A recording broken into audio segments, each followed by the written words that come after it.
Bueno, buenas tardes. Un gusto de que hayan venido a nuestro sindicato, a la TSS, la Asociación de Trabajadores de la Seguridad Social. Estamos a través de la Comisión de Género del sindicato, estamos haciendo el segundo taller de violencia basada en género con énfasis en las disidencias. Y bueno, para eso les voy a dejar con la tallerista, con Colette Spinetti, quien estuvo en el primer taller, fue la que dio el primer taller, y este segundo es una edición mejorada y aumentada. Y bueno, los dejo con ella para no estar diciendo cosas de las que no sé. Gracias. A ver, la señora que corre los micrófonos.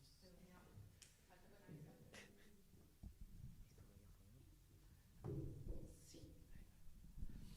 Bueno, muy buenas tardes a todas y todos. Es un placer para nosotros estar acá en esta segunda edición de este taller. Tengo a mi lado, quiero presentar a Noemí Pérez. Noemí es mamá de una niña y un adolescente trans, así que ella va a hablar sobre niñeces y adolescencias trans. Es además la coordinadora de nuestra área familia. Y tengo acá a mi lado también de invitado a Tomás Bertón. Él es el vicepresidente de CTU y además es el coordinador de masculinidades trans. Así que bueno, vamos a ir hablando un poquito de algunas cosas. Yo voy a hacer una pequeñísima introducción. Después les voy a dar la palabra a mis compañeros, a mi compañera. Y bueno, la idea es que después puedan preguntar, puedan sacarse dudas, ¿verdad?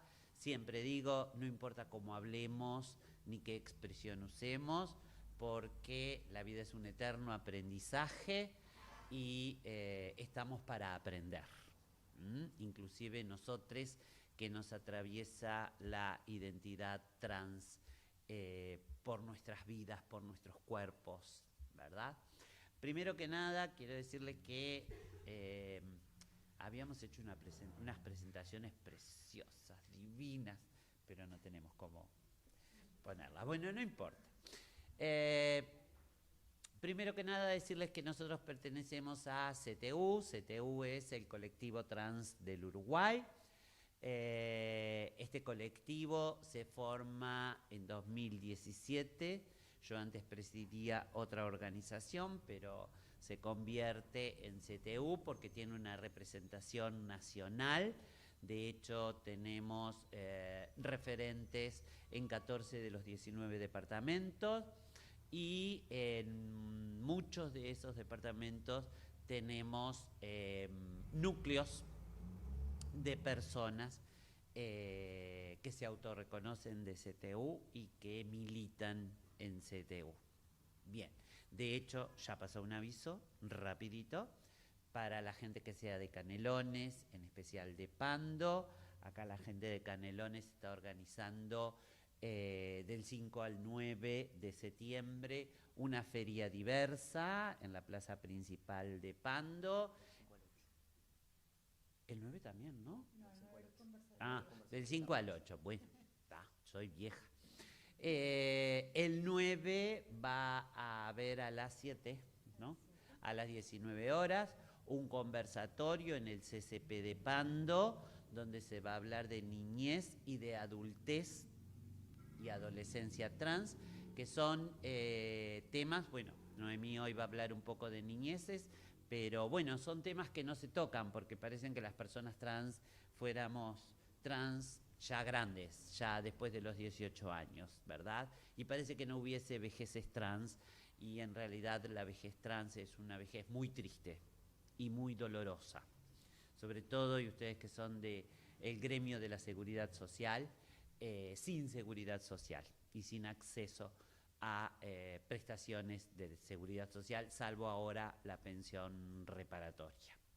Muy bien.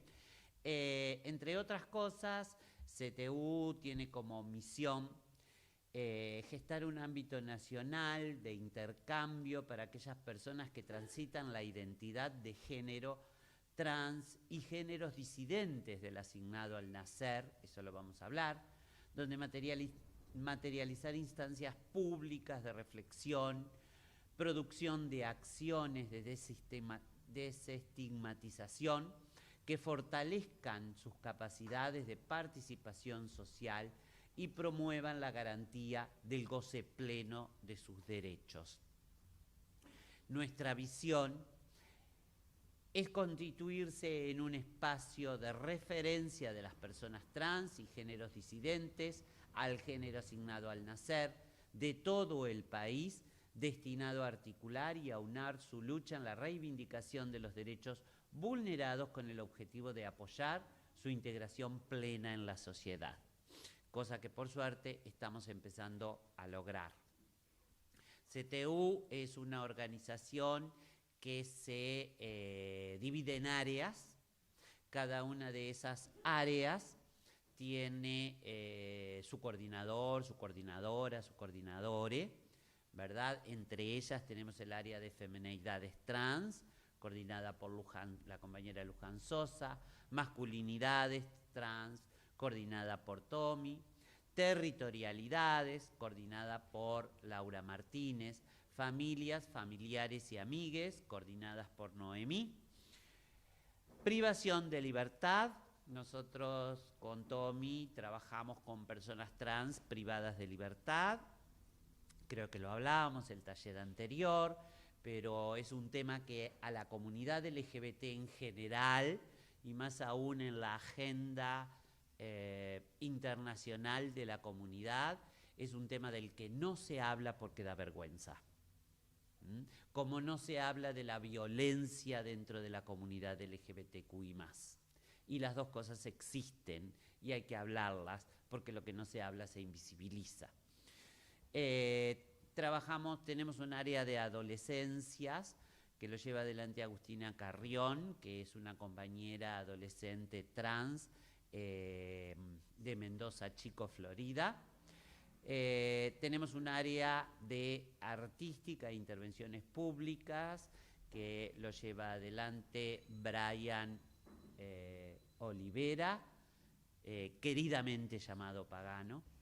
Tenemos un área de asuntos legales que lo lleva adelante una compañera trans que está terminando su carrera de abogacía, por suerte, Solange Nazario. Tenemos un área de relaciones exteriores, donde la llevamos adelante con Tommy también.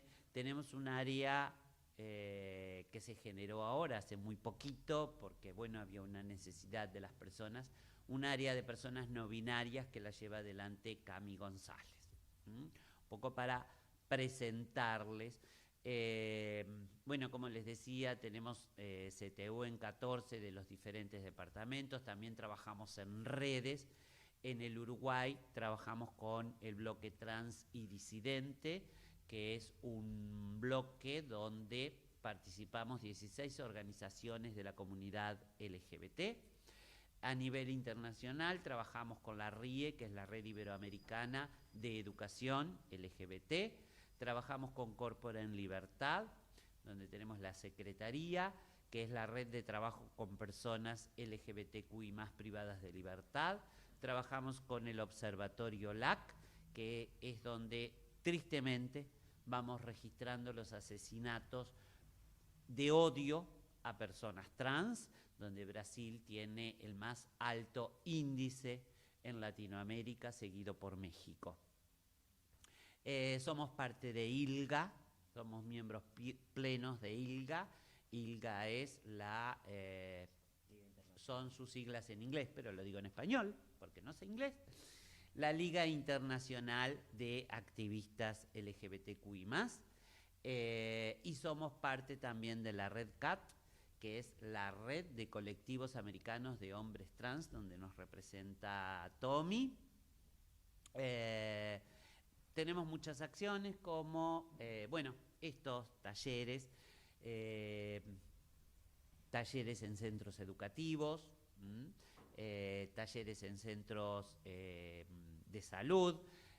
Trabajamos mucho con los gremios, con los diferentes gremios, haciendo este tipo de talleres. Con motivo de la emergencia sanitaria, hemos tenido 2 acciones, una de ellas la seguimos, una fue la olla popular trans, que bueno, la pudimos sostener durante 6 meses, después no hubo cuerpo que aguantara ni donaciones que llegaran, de lunes a lunes además. Después trabajamos desde 2020 con canastas alimenticias para compañeras y compañeros trans en 14 departamentos, llegando el año pasado, en diciembre, a sostener 497 personas. ¿Sí? Como todos saben, las políticas sociales al respecto han sido desmanteladas y la población trans es una de las poblaciones que está en el más bajo índice de pobreza, ¿verdad? Bueno, ya dije que trabajábamos con personas trans privadas de libertad. Hemos hecho 2 investigaciones. Una es la situación de las personas trans residentes en el Uruguay durante la emergencia sanitaria por COVID-19. Eso está en las redes. Y la otra es la comunidad trans uruguaya y sus tránsitos educativos. Y ahora estamos terminando una que está trabajando Tommy, donde estamos haciendo el relevamiento de datos de varones trans y personas disidentes del género femenino al nacer, ¿verdad? Muy bien. Bueno, acá tenemos algunos datos que no les voy a atomizar con estos datos. Nada, un poco esto. Sí, una de las cosas que quiero decirles es que el 40% de las personas dice que recibió ayuda alimenticia de organizaciones de la sociedad civil y el 54% de las personas dice que nunca recibió ninguna ayuda alimentaria de ninguna institución del Estado. Uno de los datos que surgen de ese estudio, después se los podemos pasar para que lo puedan tener. Muy bien. Dicho esto, no sé si alguien tiene alguna pregunta. Bueno. Va. Sí.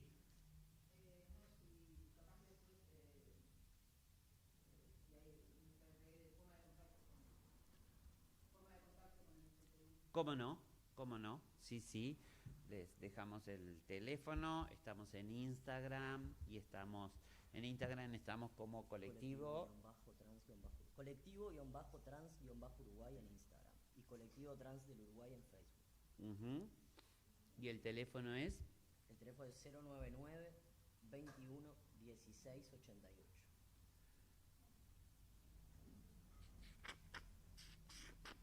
Ese es el número general. En cuanto hablábamos un poco de las regeses, ¿hay algún trabajo pensado con la CLPEM, por ejemplo? ¿Con las? Perdón. Con los institutos de larga estadía, hogares de ancianos. No, por ahora no. Por ahora no. Tenemos en carpeta, digamos, nosotros todos los septiembre damos talleres con la Federación de Funcionarios de Salud Pública. Y una persona de la federación que trabaja en el Piñeiro del Campo nos contactó para trabajar en talleres allí. Entonces, por ahí podemos tener alguna puerta como para acordar alguna cosa, porque es verdad, primero, en el mundo trans hay que resignificar la edad. No olvidemos que las personas trans, en especial las mujeres trans, su expectativa de vida es de 40 años. ¿Sí? Quienes pasamos esa edad, como es mi caso, que acabo de cumplir 57, ya somos personas trans viejas, ¿verdad? Pero a diferencia de mi historia, que no es ejemplo mi historia, pero a diferencia de mi historia, la mayoría de las compañeras trans están en situación de trabajo sexual. Por lo tanto, cuando pasan cierta edad, ya no pueden trabajar más, no han tenido aportes, no han tenido trabajos formales, por lo tanto, su vejez es de pobreza y necesidad, y hemos tenido muchos casos en estos últimos años, en pandemia y este mismo año, de compañeras trans que mueren solas, es decir, somos nosotros quienes vamos a visitarles a la internación, a llevarles cosas y todo lo demás, pero después no hay familia que se encargue de ese cuerpo, etcétera, etcétera, y es muy triste. ¿Ah? Entonces, bueno, tenemos todo ese camino para recorrer todavía. El mundo trans se abre en un abanico inmenso, ¿no? Donde, bueno, por ahí las personas cis, que ahora vamos a explicar, pueden tenerlo resuelto, no el 100%, pero pueden tenerlo resuelto, pero las personas trans no.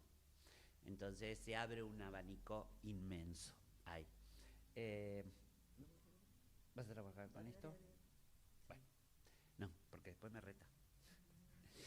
Bien, vamos a aclarar como algunos conceptos básicos que en el taller pasado lo hicimos, pero por las dudas que haya a alguien que no haya asistido, vamos a algunos conceptos básicos, ¿no? ¿Cómo? Como, por ejemplo, cuando vos estés disertando, vos lo hacés. Como, por ejemplo, siempre pasa lo mismo. Sí, pero es normal. Como, por ejemplo, el sexo biológico, ¿no? ¿Qué es el sexo biológico? El sexo biológico, en realidad, es una convención. Sobre todo en nuestras sociedades occidentales, es una convención. Y esa convención tiene que ver con la genitalidad con la cual nacemos. No hay otra cosa, ¿verdad? Y ahí es donde, si se nace con pene, el sexo es hombre. Si se nace con vagina, el sexo es mujer, ¿verdad? Esa es la convención. Una de las luchas que tendríamos que tener, hablando de todas las luchas que nos faltan, es poder cambiar la ley orgánica del registro civil y que en las partidas de nacimiento, como pasa en otros países, no aparezca sexo. Ya está. Como sigue apareciendo, por ejemplo, en las partidas de nacimiento de nuestro país, hijo legítimo o hijo ilegítimo.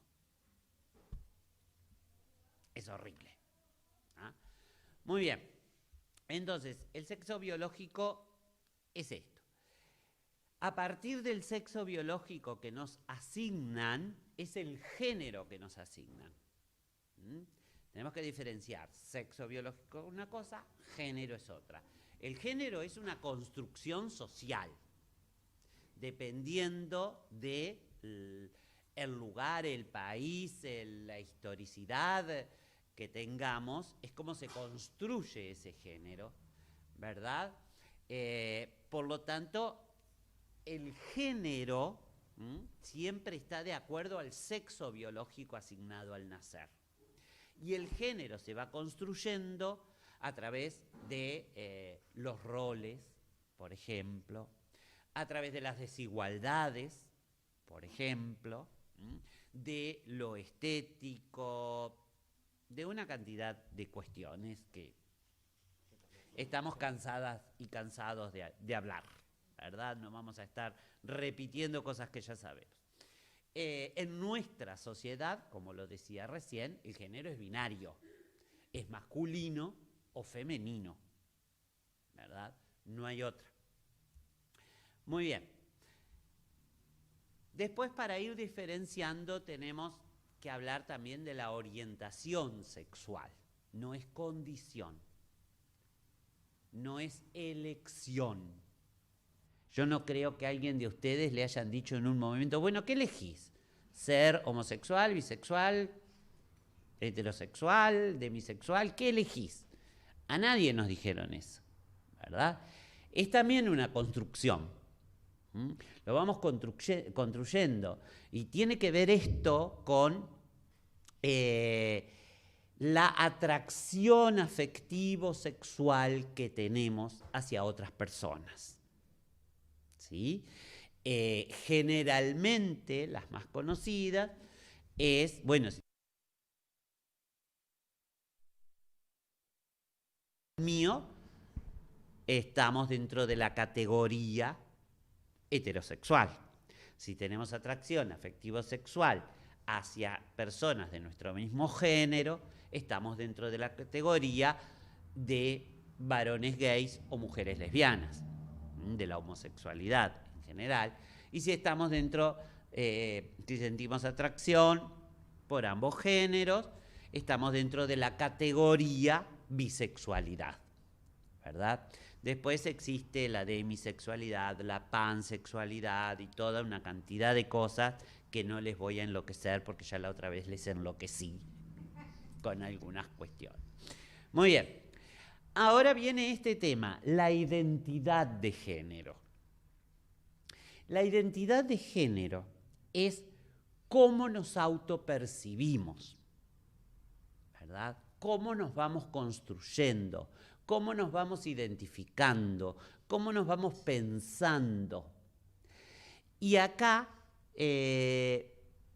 lo podemos dividir, la academia en realidad, que siempre mis mayores respetos hacia la academia, de hecho yo tengo mis profesiones, pero mis mayores respetos, pero la academia siempre impone, sobre todo la academia blanca, europeizada, etcétera, etcétera, ¿no?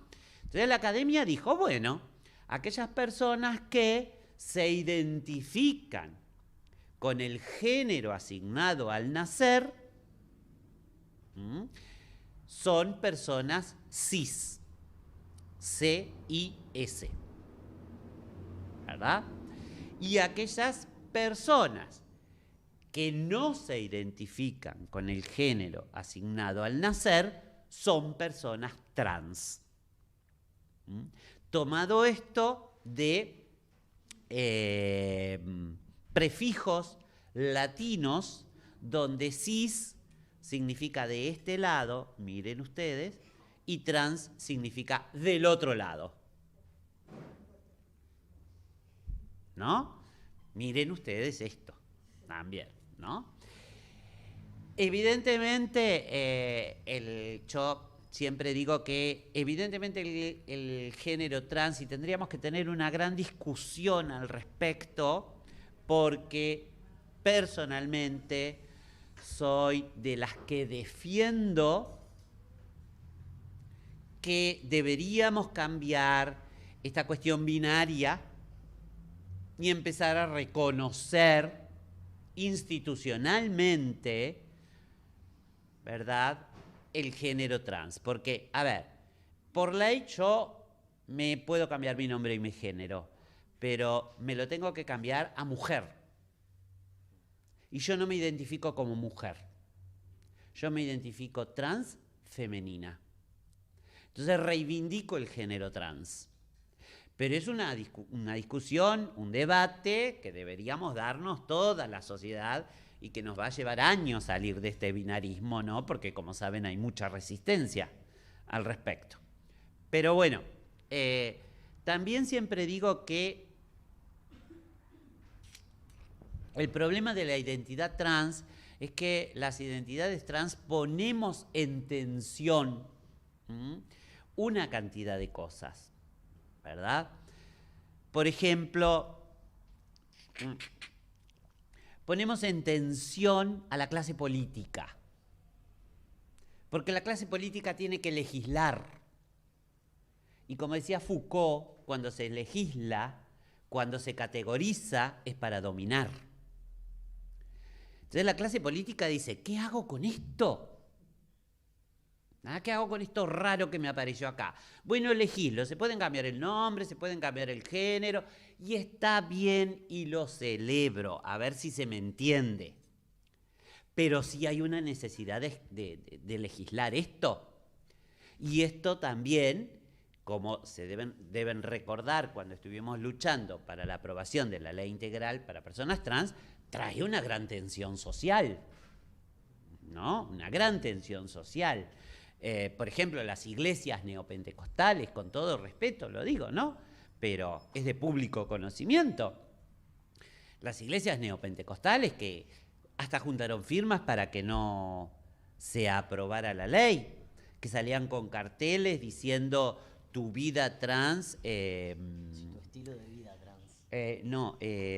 Mantenete, pagate tu estilo de vida trans. Sí, señor, yo no le pido nada a usted si yo me lo pago yo. ¿No?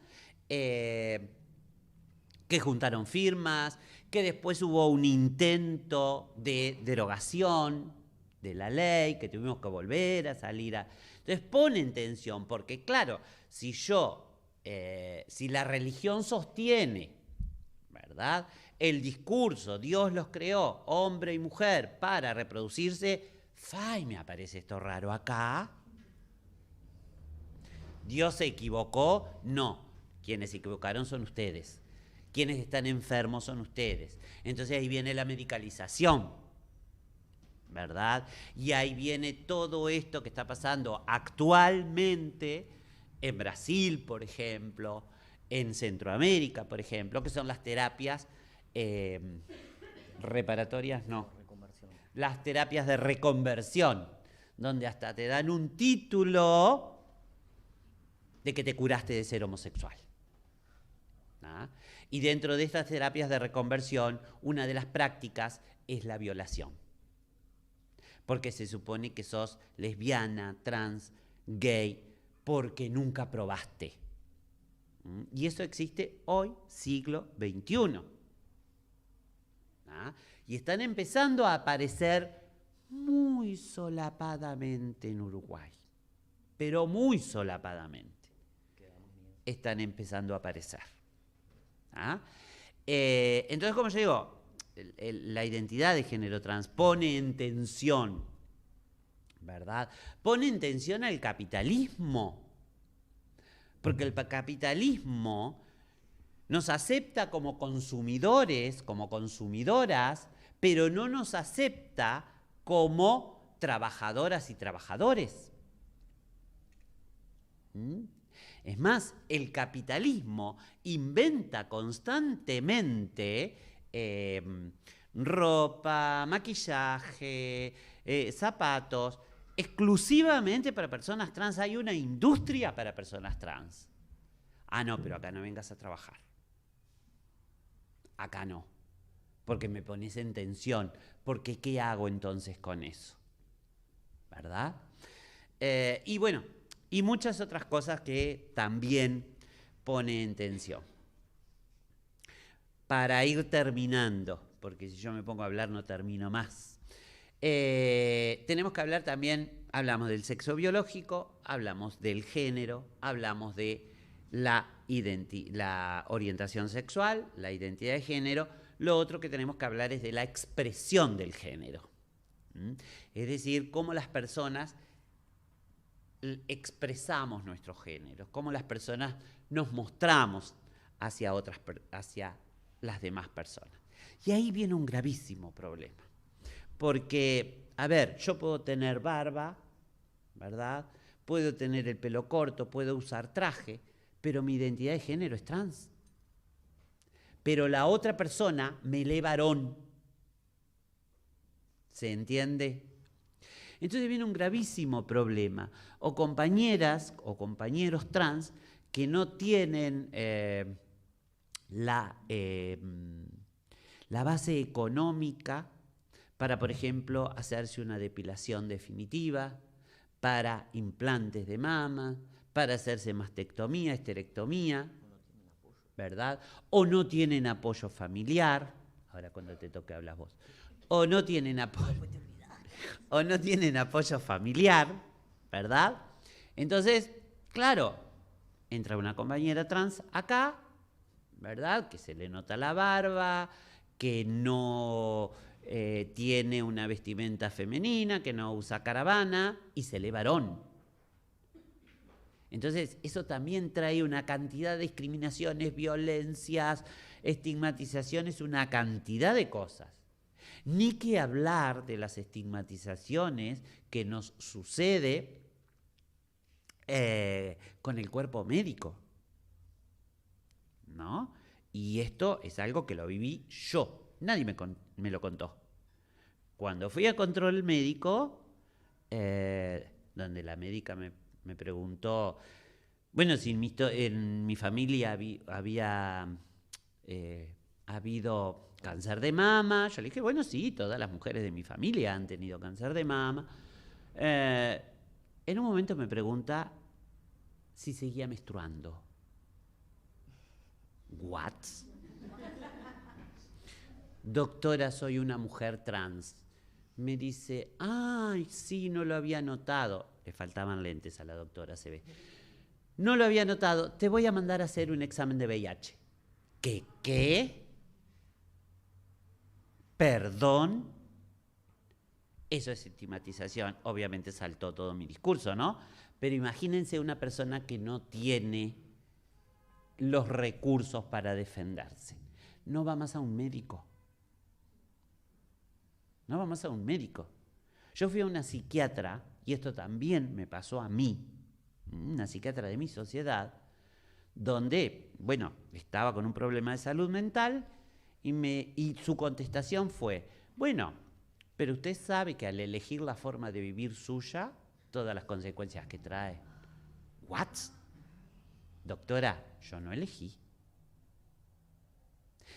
Entonces, imagínense, compañeros, bueno, a un compañero en Artigas le acaban de decir que no se puede hacer la esterectomía, es decir, sacarse el útero y los ovarios, porque todo el organismo depende, toda la funcionalidad del organismo depende del útero y los ovarios. Una ginecóloga. ¿No? Entonces, si seguiremos viviendo constantes violencias, y esto, a ver, que no se lea como discurso de victimización, porque si hay algo que detesto es el discurso de la victimización. Lo hablo como realidad que está pasando hoy, siglo XXI, ¿verdad? Muy bien, entonces, la expresión de género no siempre coincide con la identidad de género de la persona, ¿verdad? Por eso, y yo sé que es difícil esto y es un cambio, esto que hablamos tanto del cambio cultural que tenemos que plantear, empezar a preguntarle a la persona, bueno, ¿cómo es tu nombre? ¿Cuál es tu pronombre? Es más fácil hacerlo, ¿no? Muy bien. ¿Querés decir tú? Eso era tuyo. Bueno. Vos me sacaste todo lo que pasa. Yo te dije si vos querías empezar. Te retirás. Bien. Tomá. ¿Qué pasa entonces en cuanto a derechos? En Uruguay, yo siempre digo, tenemos una ley de vanguardia. Uruguay ha sido vanguardista en la región en el reconocimiento de derechos. Un poco antes, un poco después que otros países, pero ha sido vanguardista en el reconocimiento de derechos, ¿verdad?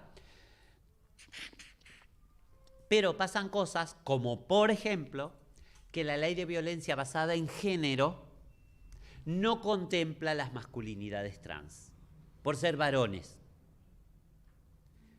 Entonces, los varones trans, que son violados, violentados por sus propias familias, no tienen dónde ir. Porque si van a la justicia, la respuesta, y esto vuelvo a decir, son datos de la realidad. Estos son datos de la realidad que los tenemos registrados por ahí. Te dicen, vos sos hombre. Vos sos varón. Hacete hombre. Hacete hombre. ¿Cómo te vas a dejar pegar? No sos varón. Esa es la respuesta. Las comunas mujeres son comunas mujeres. Entonces no contemplan a los varones trans. No, y perdón, te hago una pausa porque también es importante mencionarlo. ¿Recibís esa respuesta o de lo contrario también el acoso, incluso sexual, de los mismos policías a los cuales vas a hacer la denuncia? También. Entonces terminás en eso de yo no me animo a denunciar porque o me van a violentar y me van a decir hacete hombre, o me estoy exponiendo a que como soy un varoncito y me tienen que cuando te tienen que ¿cómo se dice? Cuando te no me sale ahora la palabra. Sí, ahí va. Es un hombre el que tiene que hacerlo, porque soy entonces también te estás exponiendo a eso. Y a veces decís, pero yo soy trans y quiero que lo haga una mujer por más comodidad, y no porque sos un acosador, porque sos un hombre y vas a pedir que una mujer te revise, ¿no? Entonces son un montón de cosas a las que te expones que terminás decidiendo no denunciar y viviendo las violencias, seguirlas viviendo para no pasar por eso de, bueno, o me tratan de hacete hombre o me expongo a que 3 policías más varones cis que están enfrente mío puedan llegar a ejercer algún tipo de violencia, incluso sexual, por ser una identidad masculina trans. Bien, lo otro también es el IBE. El IBE no contempla las masculinidades trans y hay hombres trans homosexuales y que quieren interrumpir sus embarazos. O la reproducción asistida, tampoco contempla a los varones trans. ¿Ah? Entonces, tenemos leyes de avanzada, como yo digo, sí, pero que tenemos que empezar a pensar en que hay una realidad diferente y que en algún momento, cuando el contexto lo amerite, empezar a pensar en reformas de estas propias leyes que contemple. Ni que hablar de las personas no binarias, ¿no? Acá estamos hablando de las personas trans binarias. Ni que hablar de las personas no binarias, ¿verdad? Donde no tienen acceso a una cantidad de otras cosas. Muy bien. Como les decía, la ley más vanguardista que tenemos en el Uruguay con respecto a la comunidad trans es la ley integral para personas trans, de las que recién hablé, ¿verdad? Pero que obviamente no se está cumpliendo. Obviamente. Lo que se está cumpliendo de esta ley es el cambio de nombre y género, ¿verdad? La pensión, el acceso a la pensión reparatoria, ¿verdad? Para aquellas personas nacidas antes del 31 de diciembre de 1975 y que acrediten haber recibido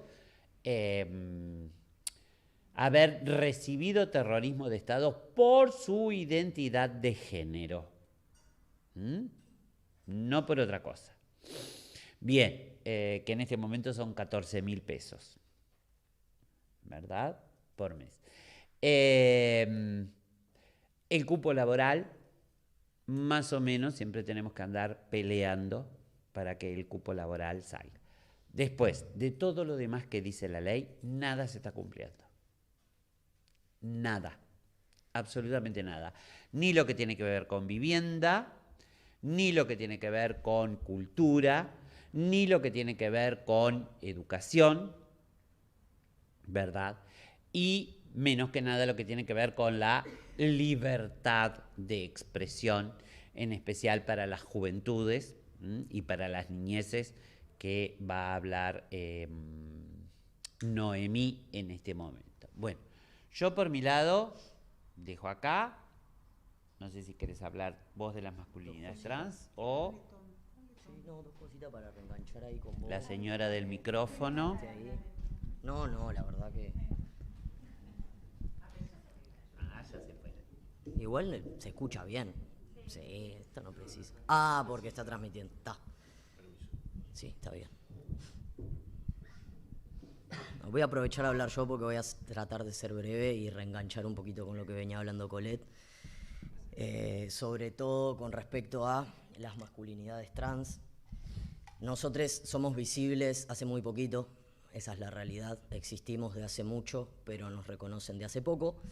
Y esto tiene muchas cosas en el medio. A mí me gusta mucho decirlo, hablamos con Colette, un poco tenemos nuestros chistes trans también, porque hay que reírse de uno mismo, si no, qué gracia tiene que se rían los otros, ¿no? Pero para mí, persona, Yo creo también que esta tardanza de visibilidad de las masculinidades trans tiene mucho que ver con todo esto que hablábamos hace un rato de cómo nos forman, cómo nos enseñan a ser, porque nos enseñan a ser. Te dicen que tenés que ser de determinada manera, ¿sí? Y sobre todo cuando somos chiquitos, a ver, la identidad de género empieza a expresarse de muy chico, ¿no? A mí después va a hablar de eso. En mi caso fue a los 3 años cuando yo le dije a mi madre, mamá, yo uso pene. Con 3 años no tenés ni idea de lo que es la orientación sexual, la identidad de género, nada. Es algo que te das cuenta que nace contigo. Pero ¿qué pasa? Nací en Tarariras, Colonia, un pueblito chiquito, ni idea de nada, no habían personas trans, no existían las personas trans, no se conocían. Y por parte de mi entorno, lo primero que vino fue el miedo. ¿Qué está pasando? ¿Por qué me dice esto? A lo que me trajeron a una psiquiatra a Montevideo, que la psiquiatra obviamente lo que hacía era tratar de convertirme y decirle a mi madre, bueno, colga tu bombachita con la bombachita de ella y el calzoncillo del padre por separado, para que vea la diferencia de lo que tiene que usar. Comprarle un muñequito que tenga pene, que lo recuerdo todavía, un muñeco cabezón, unos ojos así, me daba un miedo bárbaro. Pero gracias a ese muñeco entraron mis traumas, porque claro, yo vi que eso no tenía.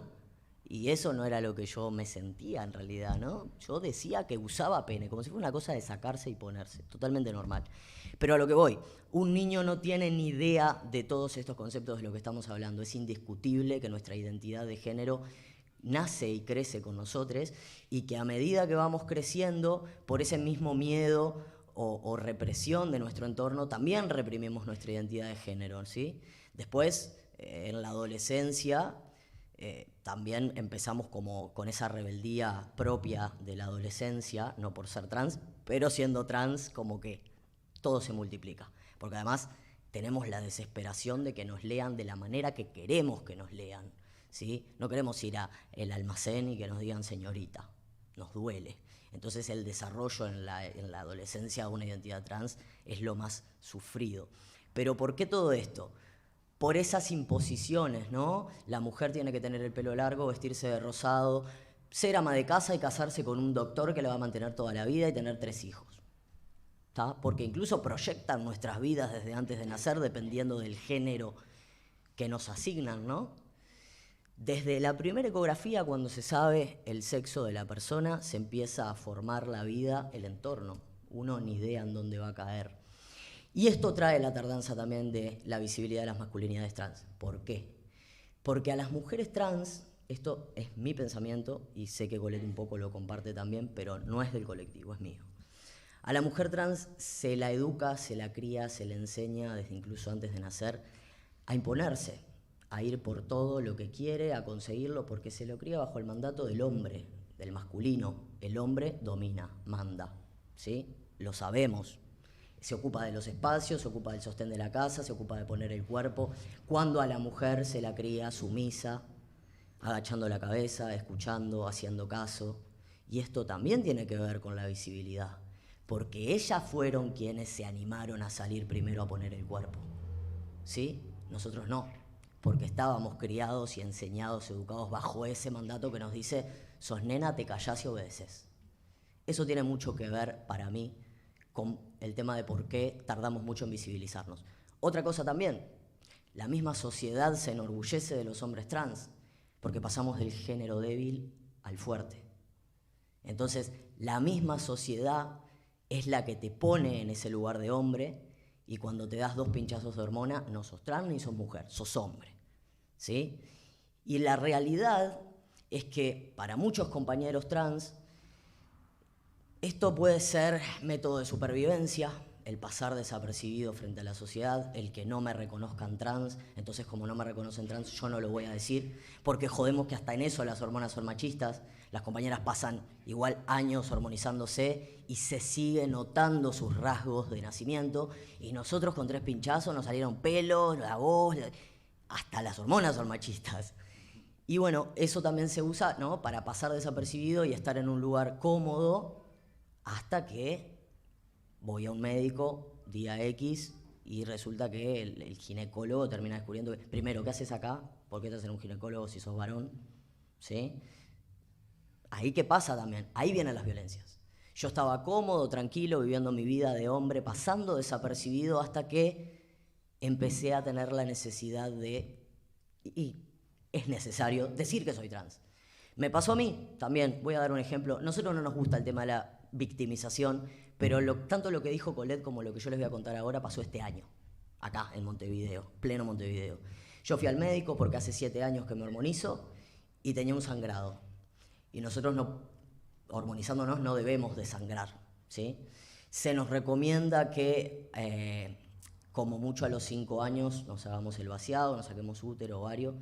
Yo arranqué mi transición siendo menor de edad y todas las ginecólogas que me atendieron en Colonia, que soy de allá, no me querían operar porque decían que era muy chico y me iba a arrepentir e iba a querer gestar.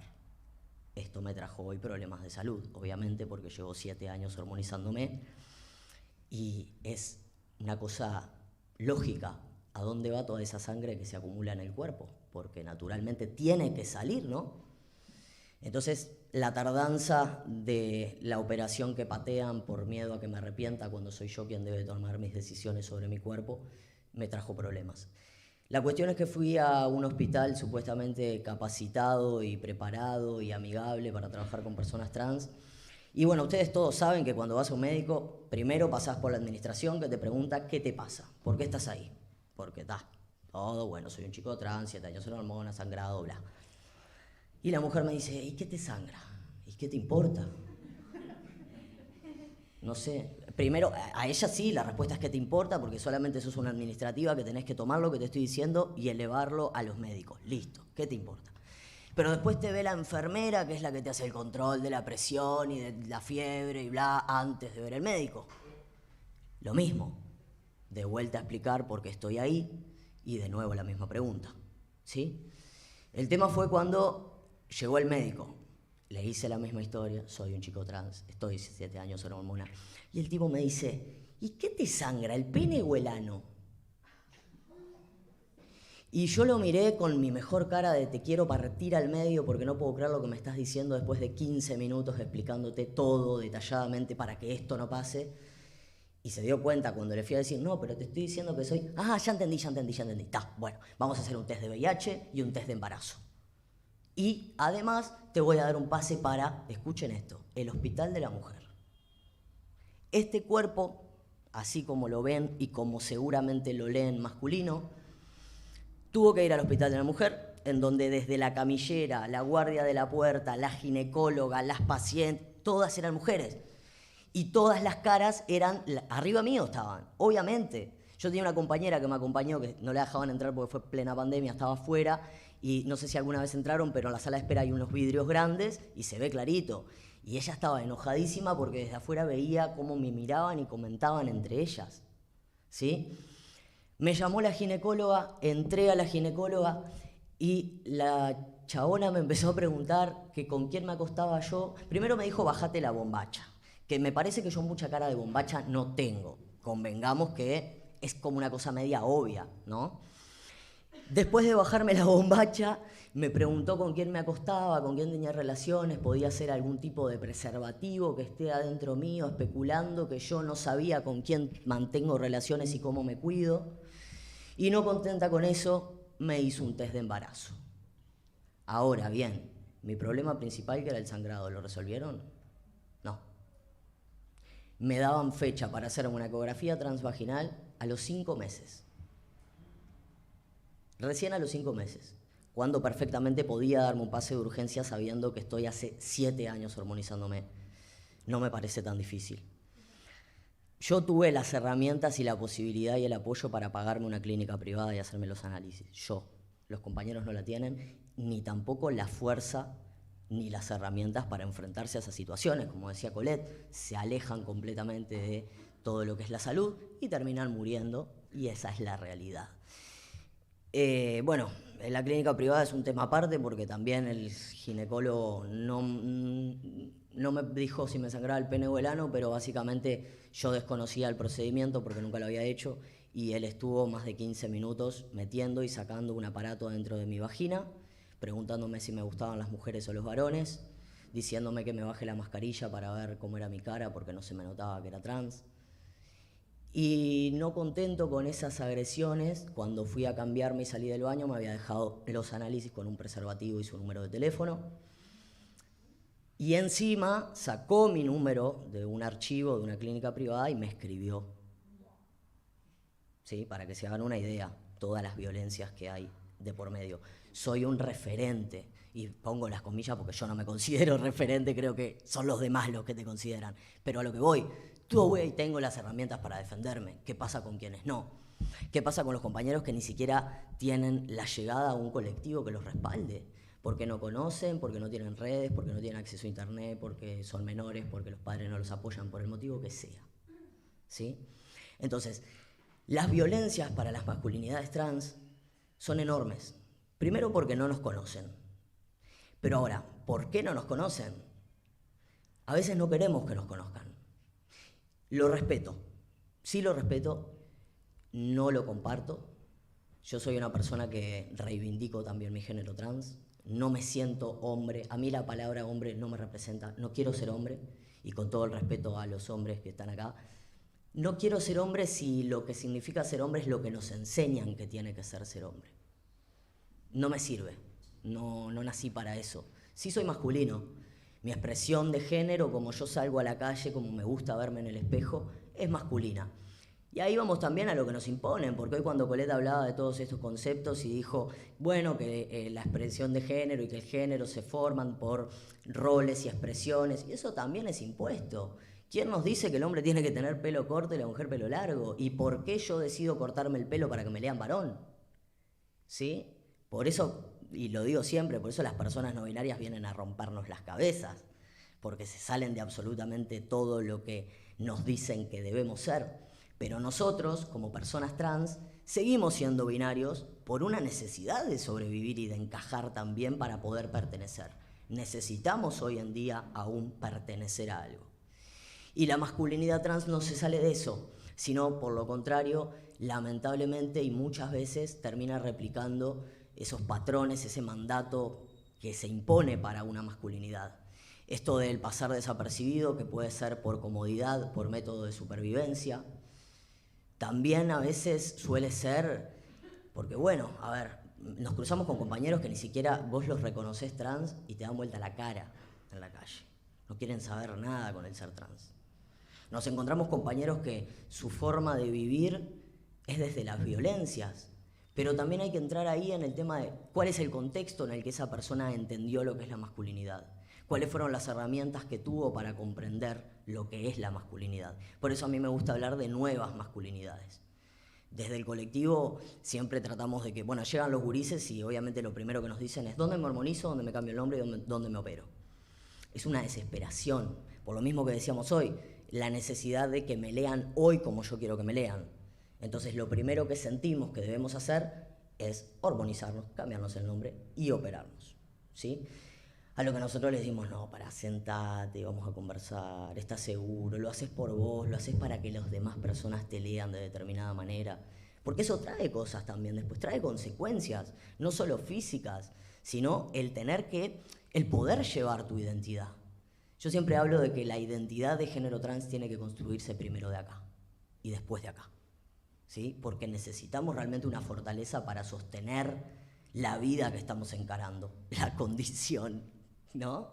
Pero es real porque después venimos a esto, bueno, soy un hombre, listo, soy hombre, no salgo de acá, soy violento con mi pareja, soy violento conmigo, quiero trabajos propios del hombre, quiero hacer más fuerza que el propio hombre, porque encima de eso, como varones trans, tenemos que hacer un doble esfuerzo por mostrar que somos masculinos, porque la sociedad así te lo exige. Nos pasa en la educación, nos pasa en el laburo. A ver, cuando no se nota que sos varón trans, quizá podés zafar un poquito más en ese sentido, pero ojo, porque para adentro, internamente, cuando todavía no hay un trabajo, sigue existiendo esa exigencia, ¿sí? Y la sociedad que nos exige, que no lloremos, como hombres, ¿no? ¿Qué le dicen al hombre desde que nace? El hombre tiene que ser fuerte y no puede llorar. Incluso, bueno, vamos a una emergencia, a una guardia, y podemos comprobar que la mayor cantidad de personas que están en una emergencia por problemas de espalda, de columna, son hombres. ¿Por qué? Porque se exigen el triple. ¿Por qué? Porque estoy trabajando con otro compañero hombre y le tengo que demostrar que soy más fuerte. La estúpida competencia masculina, que díganme, hombres, si alguna vez no les pasó. porque si me dicen que no les pasó, bueno, me encantaría, ¿no?, escucharlo. Pero a lo largo de nuestras vidas lo vemos todo el tiempo, en la calle. A ver, no quiero decir con esto que no hayan tampoco mujeres, por ejemplo, que no se carguen a los hombres en la calle. Existen, son menos. Las vemos menos, no podemos decir que las vemos por todos lados, porque no me discutan una cosa que no. Soy defensor de la mujer, vengo de ser mujer, entiéndanme. Pero de verdad, hay mujeres también violentas, son la minoría. Entonces, ¿por qué? Porque, de nuevo, nos imponen que como hombres tenemos que dominar. Y esto, como masculinidades trans, es un desafío enorme. ¿Por qué? Porque nacemos con el chip que nos dice, sos nena porque tenés vagina. ¿Cómo yo le demuestro a la sociedad ahora que soy un varón? Siguiendo todos estos roles, estos patrones, estas exigencias, ¿sí? Incluso muchísimas veces viviendo violencias dentro de nuestras mismas relaciones, no solo por ejercerlas nosotros, sino por también ejercerlas con nosotros mismos. Es decir, bueno, soy el hombre de la casa, tengo que proveer, tengo que ser el proveedor, tengo que salir a laburar, tengo que sostener la casa, tengo que sostener la familia. ¿Por qué? No lavo la loza, yo no lavo la loza, no limpio el piso, no. ¿Por qué? Porque el hombre no hace eso. Somos trans. Reivindiquemos nuestro género trans mínimamente desde y para con nosotros mismos. Ahí está la importancia. Las violencias son fuertes. Las masculinidades trans tenemos un desafío por delante que para mí personalmente es esto, el presentar nuevas formas de masculinidad. Y que por supuesto los hombres también empiecen a mamar de esas nuevas masculinidades, porque si no de nada sirve.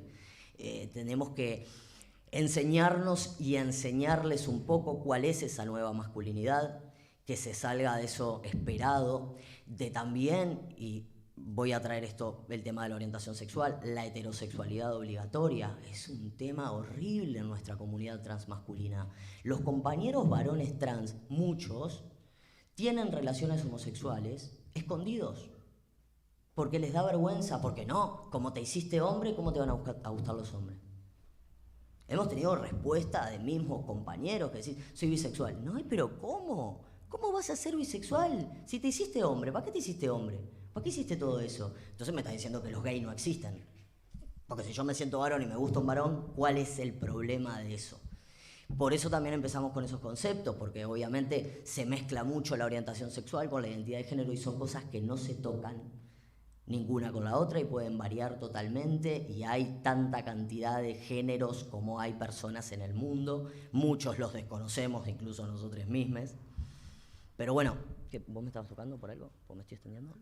Ah, bueno, pero vos podés hablar todo lo que querés y a mí no me dejás. No, así no se puede. Ustedes vieron, ¿no? La violencia. De esto estoy hablando. Para esto nació. Pero bueno, voy a redondear, voy a cerrar, sí, porque ya se extendió mucho la compañera y pobre Noé no la vamos a dejar hablar. Me parece importante que quede esto como punto final.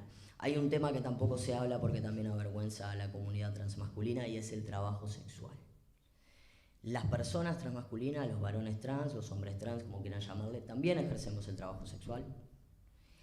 Y se sabe que el destino casi que obligatorio de las mujeres trans es el trabajo sexual, pero de nosotros no se sabe nada. A nosotros como comunidad nos avergüenza, a la misma comunidad le avergüenza, no se meten en esos temas. ¿Y qué pasa con los varones trans que están ejerciendo el trabajo sexual? Donde lo hacen cuando en la calle no se pueden parar con un hombre porque lo corren, porque no tienen pene, y porque además, ¿qué pasa con el cliente que me va a buscar y va a pensar que tengo un pene? ¿Cómo me expongo al decirle, no, mirá, soy trans?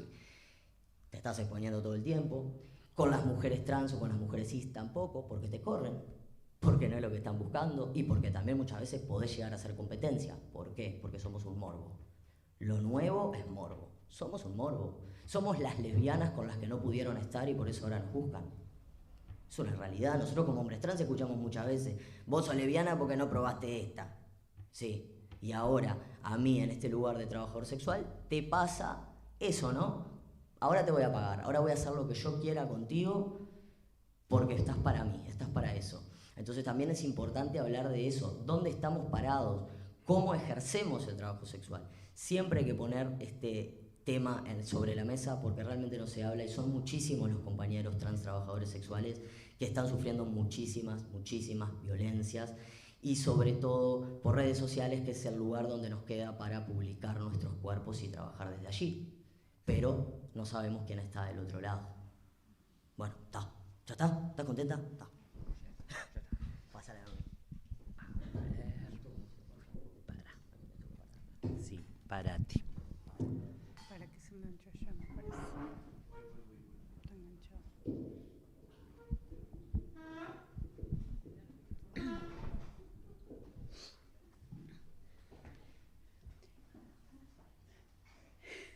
Bueno, primero que nada decir que admiro a estas personas por todo su camino recorrido, porque gracias a ellos hoy mis hijos son personas libres. Bueno, yo soy mamá de 2 personas trans y un chico cis. Siempre lo digo porque siempre lo dejamos de lado, pobrecito. Tengo una nena que hoy tiene 11 años y es una nena trans. Tengo un hijo de 21 años que es un varón trans. Bueno, Sofía fue la primera personita que llegó a nuestras vidas como persona trans. Cuando ella nos habla de lo que ella sentía, no conocíamos lo que era la comunidad trans, no teníamos idea de qué se trataba, de quiénes eran, de cómo se actuaba. El hecho es que Sofía, con 4 años, una noche nos dice que ella no es un varón, que es una nena, y que mi panza se equivocó. Mi panza se equivocó y apretó el botón de pene en vez del de vagina.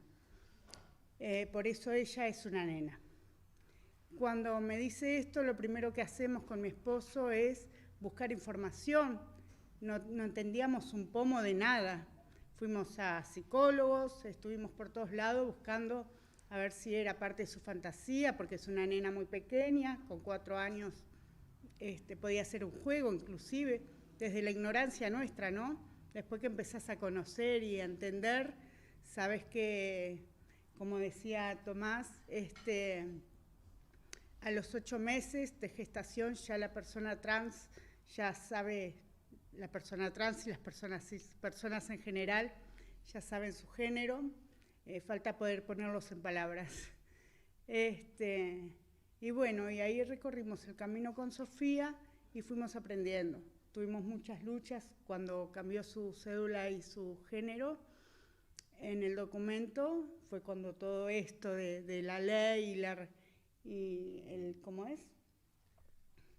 El cambio de nombre y género. Ahí está. Fue cuando quisieron trancar todo y por suerte no pudieron y ella logró tener su documento. No sé qué más decir. Sí, Estás muy nerviosa. porque me trae y no me dice nada, ella me trae nomás. Ella me dijo, vamos. No, pero habla de tu experiencia como mamá, cómo transicionan las familias también, Sí. ¿Qué recomendarías? Todo eso. Sí, nosotros, por ejemplo, lo que hicimos fue buscar conocimientos, buscar colectivos que nos ayudaran a cómo sobrellevar esto y cómo entenderla a ella, porque Sofía transicionó con 4 años, nuestro hijo transicionó con 18 años, o sea, hay una diferencia.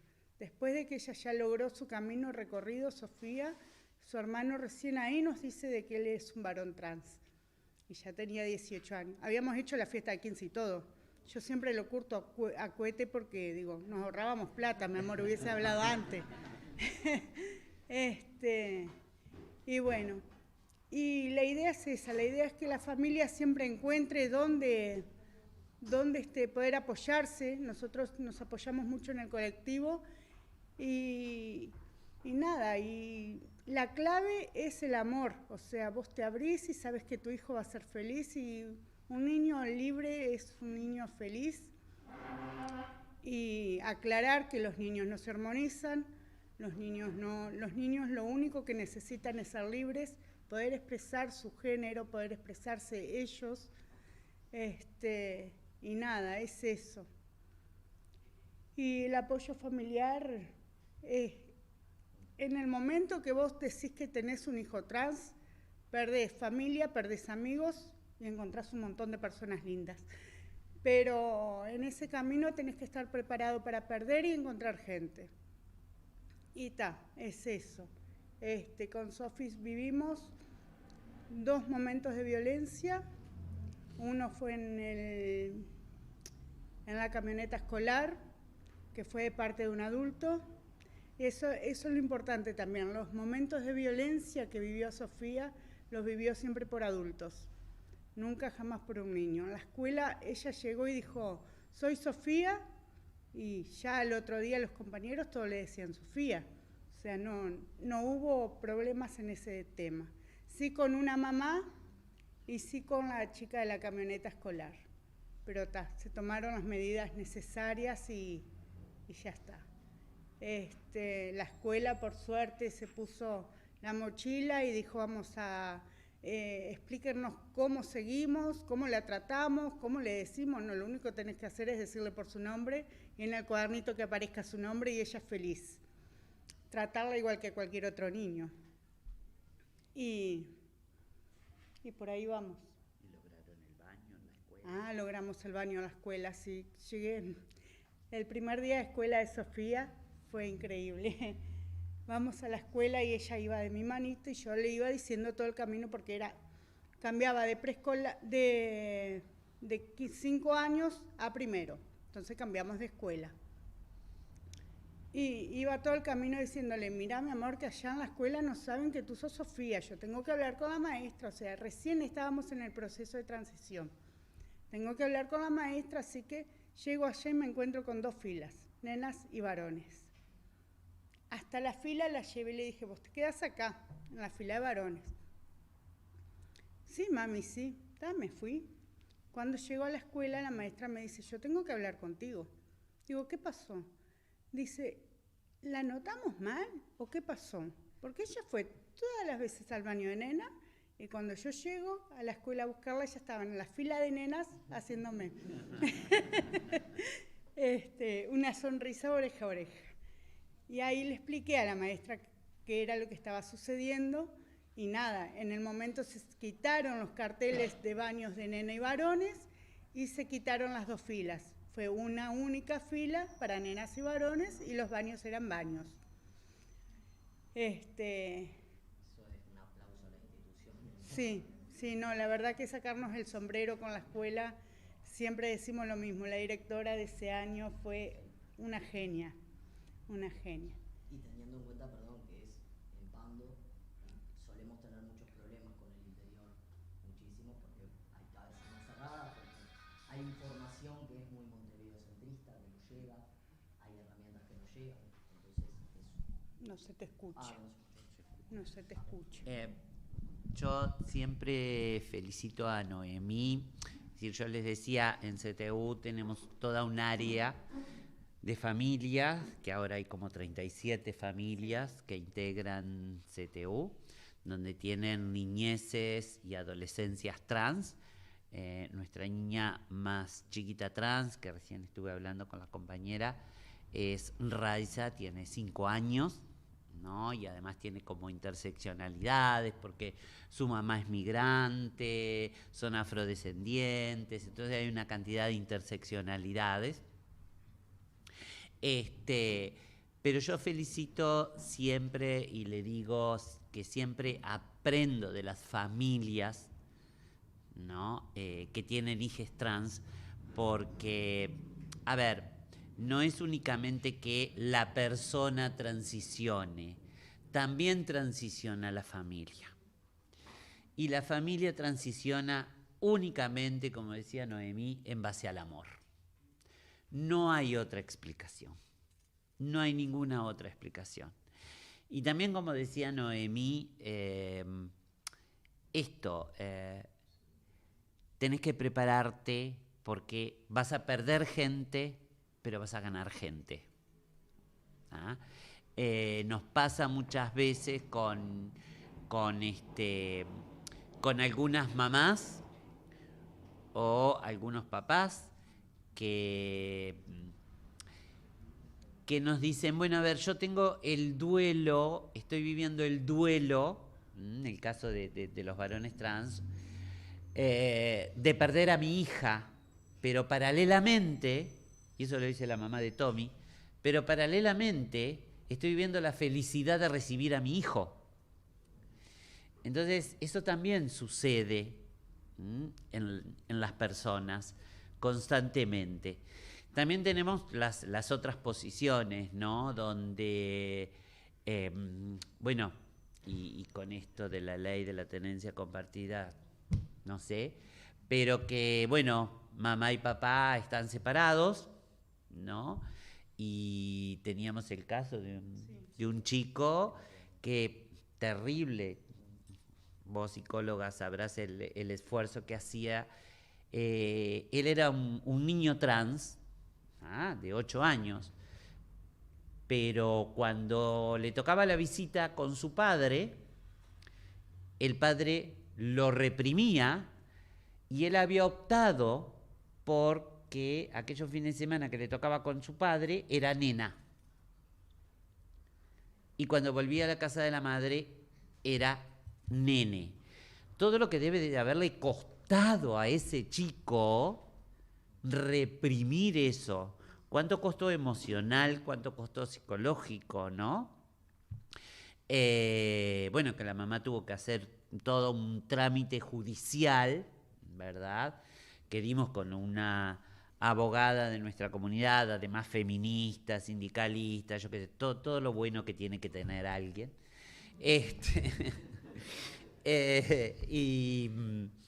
Y bueno, y ahora el padre está respetando la identidad de género de su hijo, pero vivió años así. Vivió años reprimiendo su identidad de género cuando le tocaba la visita con el padre. Y teniendo que ponerse vestidos en la casa de su padre, y teniendo que ponerse broches en la casa de su padre, ¿verdad? Y entonces cuando hablamos de esta ley de la tenencia compartida, esto no está pensado. Entre otras miles de cosas, ¿no? Porque siempre hablamos desde el adultocentrismo, pero este tipo de cosas, y para la comunidad trans, en especial para la comunidad trans de nuestras niñeces, es muy nocivo esto, ¿no? Y también si queremos hablar de... Sí. Que también si queremos hablar de la adultez trans, como hablábamos hoy, primero están las niñeces y las adolescencias, y lo principal es el entorno, es la casa, porque cuán libre pueda ser yo y todo el apoyo que tenga va a formarme a mí también como persona después y va a darme las determinadas oportunidades, porque si en mi casa no me aceptan, me discriminan, me reprimen y me obligan a hacer lo que quieren que sea por miedo, falta de herramientas o lo que sea, como dice Noemí no tenía herramientas, Noemí lo hizo desde el amor, el buscar cómo acompañar, es siempre desde ahí. Pero si no tengo eso en casa y por ahí voy a la escuela o al liceo y tampoco tengo ningún tipo de acompañamiento y encima es peor, entonces ¿qué va a pasar con mi vejez? Entonces, para hablar de la vejez, primero hablemos de cómo criamos y formamos y acompañamos, sobre todo, más que formar, a nuestras niñeces y adolescencias. Y yo la felicito a Noemí siempre. Totalmente. Yo siempre con Noemí, con las familias, siempre les digo que aprendo montones, sobre todo desde el amor, desde acompañar, desde el amor. Y yo, cuando conocí a Sofía, y en aquel momento conocí a 2 o 3 niños y niñas trans también, yo sinceramente se los digo, nunca vi niñes tan felices, tan plenos. Esas niñas, esos niños, no se plantean que son trans, no se lo plantean como nosotros, grandes, no. Somos personas, yo soy nena, él es nene, no se plantean. De hecho, me acuerdo un día que conversábamos con Sofía, íbamos caminando y conversaba y me decía, ¿vos sos trans? Y yo le decía, sí, Sofía, soy trans. Ah, y yo cuando sea grande voy a ser como vos. Y yo le decía, espero que seas mucho más libre y feliz que yo, que seguramente lo vas a hacer. Así que bueno, no sé si quieren decir algo más, si quieren preguntar. Yo quería aclarar también que también en esto de acompañar a nuestros hijos está el hecho de evitar lo que son las autoeliminaciones en niños, adolescencias, que es muy importante también, ¿no? El ellos sentirse apoyados, no van a optar por ir a buscar información a otros lados donde puedan dañarlos, donde puedan dar la mala información. Nada, eso, quería aclarar eso, que es muy importante el apoyo a nuestros niños y adolescentes para evitar porque yo en una reunión llegué a conocer a un papá que tenía un nene de 10 años. Y la pregunta fue de por qué se encontraba solo en el lugar. Y la respuesta de él fue que él no entendió a su hijo. Y su hijo se autoeliminó. Y es fuerte, es muy fuerte. Y ahí decís, pucha, ¿cómo no voy a escuchar a mis hijos? Nada, eso. Bueno, no sé si tienen alguna pregunta o algún comentario. Todo es bienvenido. Yo quería hacer una consulta con respecto a la violencia institucional que vivieron en este siglo XXI, este año. Después, calculo yo que deben haber hecho la denuncia correspondiente. Tomás, contaste tu caso. ¿Sabés que no? ¿No hiciste la denuncia? No, porque me entró la culpa humana de que era una persona extranjera con la que me pasó en la clínica privada, decís, sí. Y la boludez humana, sí, que lo hablé con Colette mucho, el miedo también a la exposición, fueron un montón de cosas, pero realmente sé que debería haberlo hecho y es lo que aconsejo hacer. Y por esa militancia que a veces tenemos tan arraigada, que te dice, no, se va a quedar sin laburo, por ahí recién llegó. Sí, lamentablemente no la hice. Increíblemente nos pasa, y esto puede parecer una contradicción, a quienes estamos dentro del activismo, que somos muy fuertes para defender a las demás personas, pero somos muy débiles para defendernos. Yo viví persecución laboral, por lo cual tuve que renunciar a un cargo de dirección en mi otro trabajo, no en secundaria. Y viví persecución laboral desde un varón gay, blanco, de clase alta, que entre otras cosas me decía, yo no sé para qué luchas vos y a las trans lo único que quieren es estar paradas en Boulevard. Y renuncié al cargo en vez de denunciarlo. Obvio que fue muy inteligente, nunca me escribió nada, siempre me lo dijo en forma oral. Fue muy inteligente. Esa persona hoy, trabajando para este gobierno, está en un cargo internacional. Pero el tema del autocuidado de quienes defendemos derechos es todo un tema porque no sabemos autocuidarnos. ¿Quién cuida a los que De hecho, en este momento yo estoy con una licencia psiquiátrica. ¿Ah? Entonces también siempre nos planteamos, ¿quién cuida a los que cuidan? ¿Quién respalda a los que defienden? Y ustedes son integrantes de un sindicato y lo deben de vivir. De una u otra manera lo deben de vivir.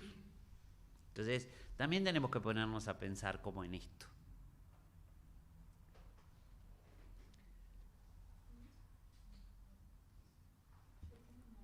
Sí. En función de lo que tú hablabas de la ley, lo que falta recorrer, que decías que éramos vanguardistas, para mí somos vanguardistas en los papeles, pero en la realidad la cosa es otra. ¿Se ha pensado algún mecanismo desde el colectivo de hacer una especie de alianza, por ejemplo, con organizaciones sindicales, a los efectos de poner en el tapete estas cuestiones? Porque acá vemos algunas personas que nos interesa realmente el tema, algunos tenemos temas que colindan un poco con la cuestión dentro de la familia, otros simplemente estamos por saber para poder defender y apoyar y colaborar en todo lo que se pueda, porque realmente a veces cometemos errores u horrores por ignorancia. Entonces, desde mi punto de vista y como sindicalista, a mí lo que me parece que estas faltas, como no darle presupuesto a determinadas leyes que se votan para que después se vacíen automáticamente, ponerlas sobre la mesa en conjunto con otras organizaciones organizaciones me parece que es lo fundamental. Mm. Arrancaron ese camino, tienen pensado un cronograma de trabajo en ese sentido, ya lo llevan avanzado, yo no me estoy enterando de nada y soy totalmente ignorante. No, en realidad, a ver, vamos a plantear una situación que también es muy difícil de hablar y muchas veces no se habla. El movimiento LGBT, ¿sí?, quedó debilitado. ¿Por qué? Porque uno de los errores que tuvieron las gestiones pasadas, y eso hay que hacer autocrítica, fue tomar las luchas y estatizarlas. Entonces, los movimientos, las organizaciones LGBTQI+, dijeron, bueno, si el Estado hace esto por mí, ¿para qué lo voy a hacer? Cuando cambia la gestión, los movimientos, muchos colectivos y colectivas, estaban desmembrados. Entonces estamos como en la reconstitución de este movimiento. Por ejemplo, el bloque trans y disidente, que yo nombré hace un rato, es un bloque donde, absolutamente horizontal, donde habemos 16 organizaciones LGBT del país. No participan las 16 organizaciones activamente, ¿verdad? Pero desde el bloque sí hemos hecho una cantidad de incidencias, porque el bloque está para incidir política, social y culturalmente en cuestiones que nos atraviesan. Te doy un ejemplo. Al principio, en el 2020, no se conformaba la ley para el cambio de nombre y género. Ahí incidimos, la Comisión para el Cambio de Nombre y Género, ahí incidimos, nos reunimos como bloque con la directora del Registro Civil y la comisión se formó, por ejemplo. Cuando este proyecto de ley, hubo un proyecto de ley de bullying de Moncillo y otro de Moncillo, el de no al lenguaje inclusivo en los centros educativos. Nos reunimos con la bancada como bloque. Entonces estamos como fortaleciendo, de hecho ahora nos vamos a reunir presencialmente por primera vez como bloque, ¿sí? Y la segunda etapa es esta que vos decís, es como bloque empezar a articular, acordar, debatir con el movimiento sindical, porque creemos firmemente, yo soy una convencida, de que somos las organizaciones de la sociedad civil, ¿ah?, y el movimiento sindical es una organización de la sociedad civil, quienes tenemos que resistir y defender el embate de derechos que tenemos hoy en este momento. O a través de no dar presupuestos, o a través de leyes que invalidan otras leyes, como lo estamos viendo día a día. Así que sí, está en nuestra agenda. La idea es ahora en octubre reunirnos presencialmente como bloque para después empezar a solicitar a las organizaciones sindicales que nos reciban para ir planteando todo esto. Está en nuestra agenda. Sí. No, pero tranquilo. Yo soy Colonia Diversa. Sí, sí. Yo soy de Colonia. Amamos a Colonia. Yo soy madrina de Colonia Diversa. Amamos a Colonia Diversa y vamos a estar allá en la marcha. Sí, yo en realidad soy de Carmelo, acompañamos mucho a Emilia. Claro, Emilia, Cáncer te divina, gusta, mi que amor, es nuestra Emilia. representante allá. Sí, Carmelo está, Yo no soy- sé ahora cómo está, pero Su vida no ha sido no ha sido fácil. y sigue siendo un Exacto, calvario. exacto. Pero bueno, tratamos de hacer lo que podemos. Esto es modo de conclusión. Ese segundo paso que ustedes podrían dar con las direcciones del movimiento sindical, ¿han pensado que debería de ser por las comisiones de género primero? Sí, sí, claro. sí, Porque, sí. porque Por supuesto. el machismo Sí. del movimiento sindical es un papel que no podemos derrocar bajo ningún Exacto. está. Exacto. Totalmente. No sucede en el movimiento político también, no sucede, sí, pero va a ser a través de las comisiones de género, sí, indudablemente. No, yo... Sí. Con respecto a las violencias y el trabajo sexual, se está haciendo una movida por parte de otras Sí, trabajadoras sí, sexuales. sí. Preguntaba si hay algún tipo de trabajo en conjunto con esa organización basado en la problemática que tienen las trabajadoras y los trabajadores sexuales. Hay una reforma de la ley de trabajo sexual que anda rodando por ahí. De hecho, el otro día tuve una mesa y una de las diputadas que está en el tema me pasó la reforma para ver, pero aún no hemos tenido un trabajo en conjunto con otras. Aún no. Pero vamos, sí, es absolutamente necesaria la reforma de la ley de trabajo sexual. Hoy me llegó la noticia de que eso que se hacía, que se desprendieron del Ministerio del Interior. Que eso fue una lucha de años, de años. Porque ¿por qué si sos trabajadora tenés que registrarte en el Ministerio del Interior? ¿Dónde se ha visto? Sí, claro, eso es genial, eso es una conquista impresionante, sí. No sé si alguien más tiene alguna pregunta, comentario, insulto, se reciben también. Yo quería preguntarle, no me acuerdo su nombre. Noemí. A Noemí, ¿cómo te fue con tú dijiste que ustedes como familia habían consultado a un psicólogo cuando tu hija consultó el tema y eso? Acá hay varios psicólogos, como me hablabas a mí, pero hay Bien. nada, eso, ¿cómo te fue? Digo, si encontraron Bueno, la psicóloga de la sociedad empezó a verla y como no entendía del tema, nos derivó a Montevideo, a CRAM. Nos derivó a CRAM, ahí nos encontramos con Anabel, que Anabel, yo digo, nos sacamos el sombrero porque fue quien nos dijo, no necesitábamos que nos dijera, pero sí que nos avalara como diciendo, si no están locos, sigan por ahí que van bien. Bueno, y a partir de ahí ya teníamos rienda suelta. No, muy bien, muy bien. Y Sofía sigue con acompañamiento psicológico por el tema de la identidad, para hacer el cambio de nombre registral y todo eso, se necesita un acompañamiento psicológico. Ella ya lo hizo, ella ya hizo su cambio, pero la adolescencia es brava y ella está con 11 años.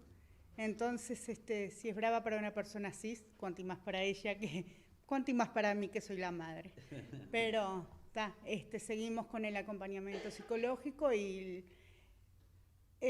hablando a poncho suelto, no hay psicólogos que estén capacitados como para tratar el género.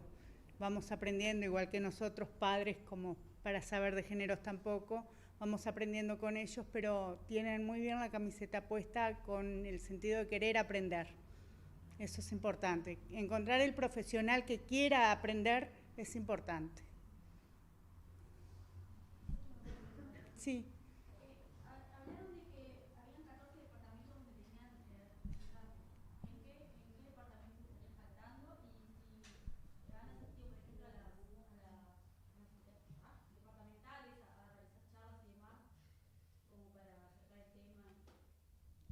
Sí, en este momento donde no tenemos representantes es en Durazno, Tacuarembó, aunque tenemos aliades igualmente. No tenemos referente, pero sí tenemos aliades. Tacuarembó, Rivera, sí. Bueno, pero Artigas está Rafaela, que cada tanto se nos acerca y ayudamos, incluso cuando las últimas inundaciones, nosotros mandamos una cantidad de alimentos y fue Rafaela quien se ocupó de repartir y eso. Espérate, en San José tampoco tenemos. Y 14, 15, 16, 17, me faltan 2. Y Montevideo tenemos, ¿sí? Montevideo tenemos. Bueno, pero más que nada son esos: Durazno, Tacuarembó, Rivera, Esos departamentos no, Paysandú. Tenemos aliados en Paysandú, pero no tenemos referente en Paysandú. Faltaba Canelones, que estamos ahora. Canelones, que se fundó ahora. Así que bueno, esos son los departamentos. En cuanto a lo otro que vos me decías, de bueno, acercarse a las departamentales y toda esta cuestión, es mucho trabajo. Como yo les decía al principio, se abre un abanico inmenso de trabajo. Y si bien, a ver, nosotros tenemos más de 300 personas que se reconocen de CTU, pero somos 10 las que trabajamos activamente. Eso pasa en todas las organizaciones de la sociedad civil. Somos 10. Bueno, eso ustedes lo saben, ¿verdad? Exactamente. Exactamente. Bueno, pasa lo mismo. Entonces, claro, no nos dan los cuerpos, no nos dan las mentes, no nos dan, ¿no? Y más que nosotros hacemos todo a pulmón porque no tenemos financiación, accedemos a mínimas financiaciones. En este momento estamos por postular al Fondo de Mujeres del Sur, pero son $5.000 que nos dan para hacer 450.000 cosas. ¿Qué? Ah, pensé que no querías que dijera el monto. Y bueno, y nos falta mucho todavía por hacer. Nuestra idea en esto que yo te decía del movimiento debilitado es como encontrar una forma de hacer como reuniones regionales con compañeras, compañeros trans, con actores claves, con movimiento sindical, con todo eso. Pero falta esto, bueno, veremos cómo lo hacemos, porque lo que te decía, sentimos, y no es un sentir únicamente de CTU, es un sentir de varias organizaciones, el movimiento LGBT ha quedado debilitado y muchas veces el único objetivo es una marcha, ¿no? ¿Y qué pasa en todo el año? ¿Y cuáles son los otros objetivos? Claro, las marchas están llenas y está divino que se hagan y nosotros participamos y todo lo demás está bárbaro. Pero ¿qué pasa el resto del año con la salud, con la educación, con el trabajo, con miles de cosas? Sí, con respecto a esto, varias cosas. Yo soy el que siempre dice todo. Colette es la que se porta bien, yo soy el que no me importa nada. Yo digo la verdad, las cosas como son, conmigo es clarito. Del bloque trans y disidente, las 13 organizaciones que están activamente hoy son del interior. ¿Sí? Eso es importante que lo aclaremos. ¿Por qué? Por esta tranquilidad y pasividad que lleva hoy en día la colectividad LGBT. ¿Por qué, no?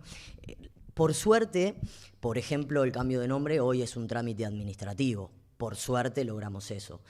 Yo soy una de las personas, Colette también, que nos cambiamos el nombre con la ley anterior, en la que teníamos que pararnos enfrente de un juez y 15 testigos que digan si podíamos ser trans o no. ¿Sí? Pericia psiquiátrica, psicológica, físicas, lo que se imaginen, nos pasó. Hoy se llena un formulario y ya está. Y se espera el cambio de nombre. Por suerte es así. Pero ¿qué pasa con esto? También hace que la misma persona pierda y no tenga conciencia de lucha. No existe, porque claro, y también como decía Colette, hay que hacer autocrítica, ¿no? El asistencialismo no es sano, para nada, ni para nadie. Nos pasa lo mismo con las tarjetas de Mides, que son 1.000 pesos, que hoy en día no haces nada con 1.000 pesos, pero es lo mismo, no me des una tarjeta porque sí. Porque en realidad, ¿qué precisamos las personas trans? Primero que nada, cuando somos adolescentes, o entrar a estudiar, ¿no? Acceso a la educación. Entonces, dame la tarjeta, incentivame a estudiar e incentiva al centro educativo a que me respete y respete mi identidad de género, ¿no? Pero siempre tiene que ir acompañado de algo, porque eso es lo que también hace a que la persona pueda, por sus propios medios, acceder después a un trabajo o a lo que sea. Si nos están dando la tarjetita porque somos personas trans que la necesitamos, y no estoy diciendo que esté mal, porque después nos dicen que siempre le vemos la quinta pata al gato, pero es la realidad, porque ¿cómo accedemos después? ¿no? ¿A qué accedemos? ¿Qué llegada tenemos y a qué? Y esto pasa con la comunidad en general.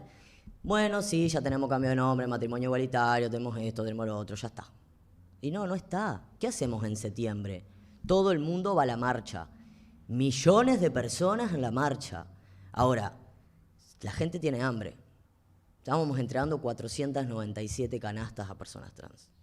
Y la verdad, no podemos seguir como... No, realmente ahora tuvimos que hacer un filtro que es recontra delicado, porque decís, ¿cómo haces un filtro en estos casos?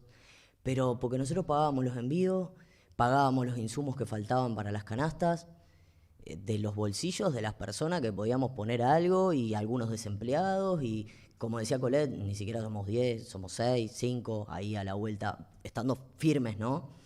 Pero ¿qué pasa? Acá, con esto que decías tú de los sindicatos, nosotros estamos abiertos también, nos llaman y vamos, pero muchas veces estamos necesitando que se acerquen a nosotros, porque ya no estamos para ir a buscar, a ver si nos abren una puerta, estamos cansados, estamos con falta de hecho, como bloque trans no hemos podido todavía tener nuestra reunión presencial. Como CTU, incluso hace 2 años que no podemos tener una reunión presencial y eso influye, es un peso fuerte. Y ahí tienen al interior, lo mismo que decíamos hoy. Hay cosas que son muy de Montevideo, ¿no? Incluso en esta investigación que yo estoy haciendo ahora sobre masculinidades trans, el 53% de las personas que responden dicen que no tienen la tarjeta TUS Trans. Y su respuesta es que no la conocen. Y cuando nos fijamos de dónde son personas del interior. Entonces, claro que el mayor compromiso que tenemos hoy con la comunidad es de personas del interior, militantes y colectivos del interior, porque hay herramientas, información, recursos, políticas públicas que todavía no han llegado, que ni siquiera se conocen en el interior del país. Y eso hace que haya otro tipo de compromiso, más firme, ¿no? El cual nosotros hemos ido perdiendo, gracias a que sí, agradecemos, conseguimos un montón de cosas, pero genera esta desvinculación con la realidad, sobre todo de la población trans, que es de lo que estamos hablando, ¿no? Joan, tenías un... Yo quisiera saber si tu pareja siguió con la transición y tuviste apoyo de parte de... Sí. Sí, por suerte sí, somos una familia muy unida. Desde el primer momento, es una persona que él siempre dice, soy casado a espejos entre las chicas, un dicho así medio raro tiene, pero sí, enseguida de que Sofía habló, él agarró y le dijo, bueno, yo te voy a querer y te voy a aceptar como vos seas, mi hija o mi hijo. Y nada, enseguida fue un abrazo y te amo, papi, y fue maravilloso. Sí, no, está embobado. Es muy importante. Sí, es muy importante. Sí, es muy importante el apoyo de la pareja, es muy importante el apoyo de la familia y nada, y nosotros siempre fuimos muy herméticos. Nosotros somos una familia de 5 personas. Y el dicho nuestro siempre fue ese, la familia somos 5, los de afuera son familiares, porque mi padre siempre me lo echa en cara, que yo no soy tu familia, y sí, pero hay cosas que por un tiempo no fuiste mi familia, pero claro, sí, mi papá es una persona de 50 y poco de años, no es una persona muy grande, pero le costó entender. O sea, él lo primero que dijo fue, esto pasó porque vos lo dejabas mirar mucho dibujito de princesitas. Él es camionero, también hay que ver eso, ¿no? Préstamelo que me lo llevo un mes en el camión a cazar animales y no sé qué, y vas a ver qué se le pasa. Y yo ahí me enojé y le dije, no me hables hasta que no razones. Y pudo comprender, después fue viendo el proceso de Sofía y que era una nena totalmente feliz y que no estábamos locos y que, bueno, pudo entender. Llegó un momento que entendió. No, por nada. Más que una pregunta, porque han hecho preguntas muy interesantes, un comentario para nosotros como Comisión de Género de la PCS, ya nos pasó en el taller anterior y en también, todo lo que ustedes traen, nos cuentan su experiencia, ponen el cuerpo y el alma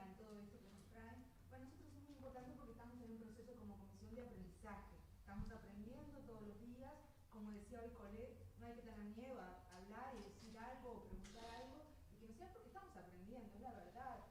Nosotros estamos con un formato y ahora estamos deconstruyéndonos, como Claro. se dice, y bueno, todo lo que ustedes traen nos resulta muy sentido, así como ustedes lo expresan, yo por lo menos, y creo que expreso el sentido de las compañeras y compañeros de la comisión. Para nosotros es muy sentido contar con estos relatos de ustedes, con todo lo que ustedes han estudiado, se han formado, para nosotros es muy importante y bueno, creemos que estas instancias nos permiten justamente visibilizar un montón de cuestiones en esto que nosotros trabajamos como el tema de la violencia basada en género, en este caso desde la mirada de las diversidades, de las disidencias, y un poco lo que ustedes traían esto de la marcha, nosotros nos lo hemos preguntado con respecto a la marcha del 8M, que en realidad trabajamos por el 8M, pero el otro día, ¿qué pasa? Nos olvidamos, porque no es solamente la marcha, es todo el año, hay que estar todo el año como reflexionando, corrigiendo el rumbo, porque bueno, somos humanos, humanas y bueno, nos pasa esto, por eso decía del formato que tenemos, y más allá de las formaciones, que también esto que ustedes traían un poco de la falta de sensibilidad, empatía de los profesionales y las profesionales de la salud, que uno a veces le cuesta, como, ¿cómo? Porque puede no conocerse por entero un tema, ¿no? O esto que ustedes traen, pero un poco de sensibilidad, de empatía a la hora de recibir a una usuaria, un usuario de salud, cero, eso no existe. Entonces, bueno, si tendremos mucho que trabajar, nosotros tenemos servicios de salud también en el banco, teníamos maternidades, ahora ya no la tenemos, pero seguimos teniendo servicios de salud que trabajan mucho con la discapacidad, y entonces en esto que atraviesa todos los temas, hoy hablamos ser blanco, ser negro, ser afroamericano, pero además ser trans o tener una discapacidad, y muchas veces eso confluye en una misma persona. Exacto. Y todas son esas cuestiones que son muy complejas y que como sindicato de la seguridad social también tenemos que abordar. Y no sé, a mí lo que me queda es ofrecerles en lo que podamos colaborar, el local o el espacio o lo que necesiten, que ustedes consideren que tienen un lugar a donde acudir. Muchas también gracias. en esto que plantean. Digo, de alguna forma apoyamos ollas, apoyamos otros espacios, también esto de colaborar con ustedes. Muchas gracias. Y con respecto a esto que decís de la formación, de los médicos, etcétera, yo siempre digo una cosa, y es que igual que los docentes, ¿no? Médicos, docentes, también les enseñan, así como nosotros nos enseñan a hacer desde que nacemos, cuando se están formando les están enseñando los libros y no salen de los libros y qué dicen los libros, sobre todo académicos, ¿no? Y también cuando se dan talleres sobre género o diversidad sexogenérica, son opcionales. Y la gente que está cerrada a entender, a aceptar y a respetar, no opta por ir. Para mí, yo, persona cero académico, deberían por lo menos 1 o 2 veces al año ser obligatorias. Que se le ponga una pena al docente, algo hay que hacer. Porque pasa esto después. Son la minoría quienes están yendo a esos talleres, que también son pocos, porque tampoco tenemos mucho acceso, y eso hay que hablarlo. Vamos a donde nos invitan. Si no nos invitan y mandamos invitación, muchas veces tampoco nos dejan acceder, ¿sí? Pero eso, salirse un poco de los libros y empezar a ver las vivencias reales también. Como decías tú, desde nosotros mismos. Lo que vivimos, porque ¿quién más que nosotros para decir lo que pasa con nosotros, ¿no? En esta línea que plantea Tommy, y ojo con hablar mal de los docentes, Vos sos la peor. en esta línea que plantea Tommy, queremos agradecerles, porque estamos cansados de que personas cis, académicas, hablen sobre nosotros, sobre nuestras identidades, sobre nuestras corporalidades, sobre nuestras historias de vida. Entonces, siempre decimos, y en CTU tenemos ese lema, ¿no? No queremos ser objeto de estudio. Queremos ser sujetos que cambiamos la realidad porque tenemos la capacidad. Así que muchísimas gracias por esto.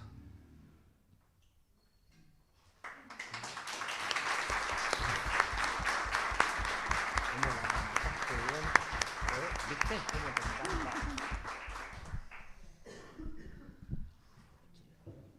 Bueno, si quieren seguimos hasta las 3 de la mañana, no hay problema. No nos gusta hablar. Muchas gracias. Nosotros en realidad, ya lo dijo Majo, también Celia Minardi, de parte de la Comisión de Género de esta casa, de TCS. Estamos muy agradecidos con que hayan venido todos, todas. La idea es esto que nosotros lo pensamos muchas veces, la importancia de empezar a tener redes.